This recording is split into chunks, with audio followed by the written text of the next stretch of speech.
Non zero होंगे, then condition will be true. अब यहाँ पे जो बी की वैल्यू है वो तो नॉन जीरो नहीं है, बी जो है हमारे पास जीरो है, तो इस वजह से यहाँ पे ये फॉल्स हो गया। सही है। और उसके बाद हम लोग देखते हैं कि और ऑपरेटर क्या होता है। और ऑपरेटर में कॉल लॉजिकल और ऑपरेटर, इसको लॉजिकल और ऑपरेटर कहते हैं। If any of the two operands is non zero then the condition becomes true. अगर दोनों में से एक भी वैल्यू जो है वो नॉन जीरो है तो फिर कंडीशन हमारे पास क्या हो जाएगी, ट्रू। अब यहाँ पे ये जो ए है वो तो नॉन जीरो है, तो इस वजह से ये कंडीशन ट्रू है। आगे ये जो एक्सक्लेमेशन मार्क लगाया हुआ है इसको कहते हैं not operator, called logical not operator. ये किस लिए यूज होता है, use to reverse the logical state of its operand. If condition is true then logical not operator will take make false. मतलब अगर कंडीशन ट्रू होगी तो ये फॉल्स हो जाएगा, अगर फॉल्स होगी तो उसका मतलब रिवर्स हो जाएगी, जो भी आंसर है उसका रिवर्स हो जाएगा। अब यहाँ पे ए एंड बी का आंसर क्या था हमारे पास, यहाँ पे फॉल्स। ए एंड बी का आंसर अगर हम लोग यहाँ पे देखेंगे तो ये फॉल्स है। ठीक है, तो अगर यहाँ पे फॉल्स था, अब इसमें नॉट ऑपरेटर लग गया है, ये देखें ये नॉट ऑपरेटर लगा दिया हमने, तो इस वजह से ये आंसर हमारे पास ट्रू हो गया है। अब आगे देखते हैं हम लोग क्या है। अब इसकी एग्जाम्पल है एक, तो वो भी हम लोग कर लेते हैं। ये कोड मैंने यहाँ कंपाइल कर लिया है। इसमें पहले तो तीनों लाइन जो है वो उसका आपको पता ही है, वो मैंने पहले भी काफ़ी बार बताई है। इसमें ए की वैल्यू मैंने 60 सेट की है, 0 बी में सेट कर दिया है और 2 जो है वो सी में सेट कर दिया है। सबसे पहले हम लोग लॉजिकल ऑपरेटर्स देख रहे हैं। लॉजिकल ऑपरेटर्स में A and B, A not or B, और ए और बी का नॉट लिया हुआ है। ये कोड थोड़ा लंबा है इसलिए मैं बारी बारी इसको साथ ही कंपाइल मैंने कर लिया है, उसका रिजल्ट भी दिखा देती हूँ। लॉजिकल ऑपरेटर में सबसे पहले क्या आंसर आया है, 0। यहाँ पर 0 आ रहा है, 0 मैं ये साथ साथ ही रख देती हूँ आपको इसलिए अच्छे से नज़र भी आ जाए। सही है। अब देखें ए एंड बी था, उसका आंसर यहाँ पे 0 आ गया। ए एंड बी का 0 कैसे आ रहा है, ए 60 है, बी 0 है, तो इस वजह से यहाँ पे आंसर 0 आ रहा है, क्योंकि अगर दोनों नॉन जीरो होती तब जाके हमारे पास यहाँ पे आंसर 1 आता। अब बी में ए और बी है, मतलब और मैं आपको यही बताया था उन्होंने, अगर दोनों में से एक भी वैल्यू अगर नॉन जीरो होगी तो आंसर ट्रू होगा। इस वजह से ए की वैल्यू 60 है, इस वजह से यहाँ पे आंसर ट्रू आ रहा है। और उसके बाद नॉट ऑपरेटर में इसका आंसर फॉल्स हो जाएगा, फिर 0 आ गया था। सॉरी ये स्क्रीन बंद हो गई, मैं दोबारा से कंपाइल कर देती हूँ। अब आगे वैसे रिलेशनल ऑपरेटर है उनके बारे में देख लेते हैं। A is less than B, A is less than B, A की वैल्यू हमारे पास 60 थी और बी की वैल्यू 0 थी, तो A is less than B, ये फॉल्स हो गया हमारे पास। अब उसके आगे क्या है, A is greater than equal to B, ये हमारे पास ट्रू हो गया यहाँ पे, क्योंकि हमारी वैल्यू ए 60 है, बी 0 है, तो फिर ए बड़ा ही है इसलिए। और सी में ये जो लास्ट पे यहाँ पे जो है इस जगह पे, इसमें ए इज इक्वल टू बी, उसका ए इज इक्वल टू बी जो है वो तो फॉल्स हो जाएगा, उसका आंसर 0 आ जाएगा। और जब नॉट ऑपरेटर मैंने यहाँ लगा दिया उसका आंसर रिवर्स होके 1 आ जाएगा, इसलिए इस वजह से यहाँ पे 1 है। आगे मिस्प ऑपरेटर्स है और यहाँ पे सी आउट बाइट्स हुआ हुआ है इस जगह पे, यहाँ पे सी आउट बाइट्स हुआ हुआ है। और size of A, size of A का मतलब है ए हमारे पास इंटीजर है, इंटीजर जो है उसका साइज क्या होता है, ये साइज भी फिक्स होता है इंटीजर्स के लिए, फ्लोट्स के लिए, डबल के लिए, सब के लिए ये साइज भी फिक्स होते हैं। इस वजह से इसका जो साइज था ना यहाँ पे 4 शो हो रहा है, 4 इसका साइज बाइट्स में आता है हमेशा। बाइट्स क्या होता है, एक बिट में 8 बिट्स होते हैं, एक बाइट में 8 बिट्स होते हैं, तो इस वजह से यहाँ पे 4 बाइट्स है, मतलब 32 बिट्स हैं। ठीक है, इस कोड की उम्मीद है आपको समझ आ गई होगी, अगर नहीं भी समझ आई तो आप कमेंट करके बता सकते हैं ताकि मैं अगले लेक्चर में फिर से एक्सप्लेन कर लूँ ये सारी चीज़ें। चलें अब आगे चलते हैं। चलें आगे हमारे पास है assignment operators. Assignment operator, assignment नाम से ही पता चला, असाइनमेंट ऑपरेटर जो होता है वो इज इक्वल टू के साइन को बोलते हैं। असाइनमेंट ऑपरेटर्स अब जो हैं वो हम लोग यहाँ देख रहे हैं किस किस। अब सबसे पहले हमारे पास डिवीजन का साइन है यहाँ पर, उसके साथ असाइनमेंट ऑपरेटर है, फिर प्लस का साइन है, माइनस का साइन है, मल्टीप्लाई का साइन है, इस तरह मॉडुलस का साइन है, इज इक्वल टू का साइन है, सबके साथ असाइनमेंट ऑपरेटर लगाए हुए हैं, तो ये असाइनमेंट ऑपरेटर है।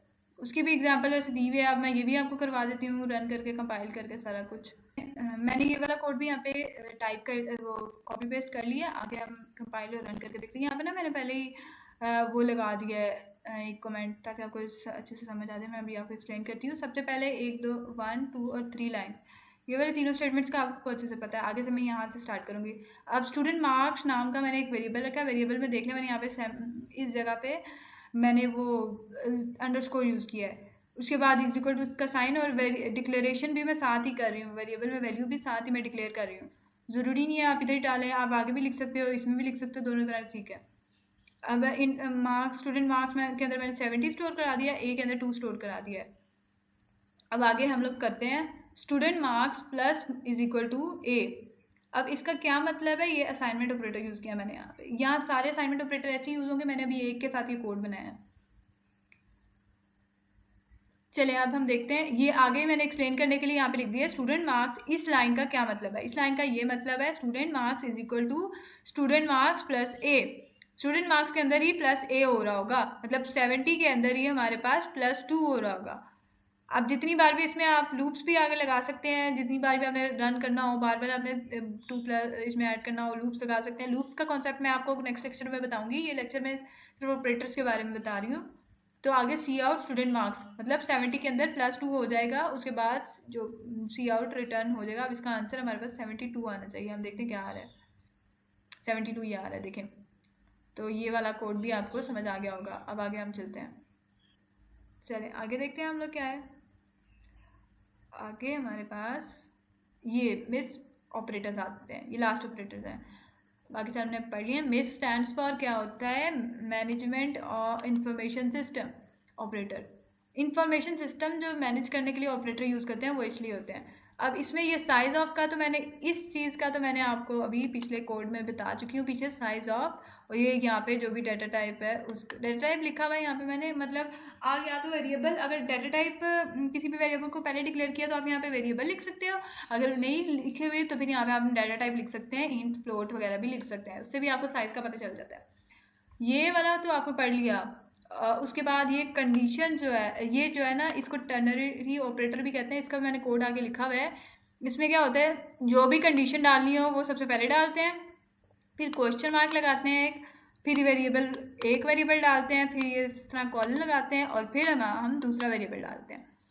इसका क्या मतलब होता है कि कंडीशन चेक होती है, पहले कंडीशन चेक होती है, उसके बाद देखते हैं कि वो कंट्रोल यहाँ पे हमारे आ जाता है वेरिएबल 1 में। वेरिएबल 1 को चेक करते हैं, ये ट्रू है, अगर ये नहीं ट्रू तो फिर ये इफ एल्स की तरह समझ लें, फिर एल्स इस स्टेटमेंट में आ जाता है कि इसको चेक कर लेता है कि अगर वो ट्रू नहीं है तो फिर ये डिस्प्ले करा दो। इस तरह ये कंडीशनल टर्नरी ऑपरेटर होता है। ये इसको आगे भी मैं डिस्कस, कंडीशनल ऑपरेटर भी कहते हैं इसको, टर्नरी ऑपरेटर भी कहते हैं। इसका कोड मैंने आगे लिखा है, वो आपको दिखाती हूँ। उसके बाद ये वाला एंड का सिंबल मैंने यहाँ पे क्यों लगा, ये वाला एंड का सिंबल, ये मतलब 4 टाइप्स के होते हैं मिस ऑपरेटर, ये आपने याद रखना है, ये वाले 4 टाइप्स। सबसे पहले दोनों तो आपको समझ आ गई। And operator, it is a pointer operator and return address, ये एड्रेसेस को रिटर्न करता है। इसके कोड्स भी अभी मतलब थोड़े ज़्यादा लेक्चर्स के बाद आएंगे, मतलब ये थोड़ा बहुत ज़रा सा कह सकते हैं मुश्किल कॉन्सेप्ट होता है, बच्चों को इतने सारे से समझ नहीं आता, लेकिन इंशाल्लाह आपको आ जाएगा। अब एंड ऑपरेटर और ये पॉइंट, ये स्टैरिक का जो साइन लगाया हुआ है, ये भी रेफरेंस रिटर्न कर रहा होता है, ये भी पॉइंटर ऑपरेटर होता है। ये जो दोनों पॉइंटर के टाइप के हैं ना, ये दोनों एक साथ ही आएंगे, और ये आगे वाले लेक्चर्स में हम लोग देखेंगे। चलिए आगे देखते हैं हम लोग। यहाँ पे टर्नरी ऑपरेटर का जैसे मैंने आपको कहा था कि आगे एग्जाम्पल है, तो इस वाले एग्जाम्पल को हम लोग डिस्कस कर लेते हैं, रन करके देख लेते हैं क्या क्या होता है। वाला कोड भी मैंने यहाँ पे कॉपी पेस्ट कर लिया है, अब इसको एक्सप्लेन कर देती हूँ। पहले ए की वैल्यू मैंने 5 रखी है यहाँ पर, बी की वैल्यू यहाँ पे 10 रखी है, और एक लार्जर नाम का भी वेरिएबल मैंने लिख दिया, इसकी कोई वैल्यू रखी नहीं है। लार्जर के अंदर सारा कुछ मैं कर रही हूँ। ये लार्जर रखा है, इस साइड पे रख दिया, उसको इक्वल ये वाला टर्नरी ऑपरेटर कर रही हूँ। यहाँ पे टर्नरी ऑपरेटर हुआ हुआ, ये कंडीशन है ये वाली ब्रैकेट्स में। उसके बाद ये क्वेश्चन मार्क लगाया है, उसके बाद ए फर्स्ट वेरिएबल है और बी सेकंड वेरिएबल है। अब चेक क्या होगा, A is greater, if A is greater than B, A बड़ा है बी से, देखते हैं हम लोग। 5 है ए की वैल्यू, 10 बी की वैल्यू, मतलब ये चीज़ तो हमारे पास फॉल्स हो गई, ये बड़ा नहीं है। अगर ये बड़ा होता तो फिर हम ए प्रिंट करवा देते, अगर ये नहीं है बड़ा जैसे कि, तो फिर हम बी की वैल्यू प्रिंट कर देंगे। If A is greater then, मैंने यहाँ पे कमेंट डाल के भी लिख दिया है, if A is greater than B, मतलब इफ 5 इज ग्रेटर देन 10, ये तो कंडीशन फॉल्स है। देन 5, अगर ये बड़ा होता तो 5 होता है, एल्स 10, मतलब अब जो प्रिंट होगा वो 10 होना चाहिए। और सी आउट लार्जर लिखा है तो मतलब सिंपली 10 प्रिंट होना चाहिए हमारे पास, कोई भी चीज़ और लिखी भी नहीं आनी चाहिए। चलिए अब हम कंपाइल करके देख लेते हैं क्या होता है, रन करते हैं।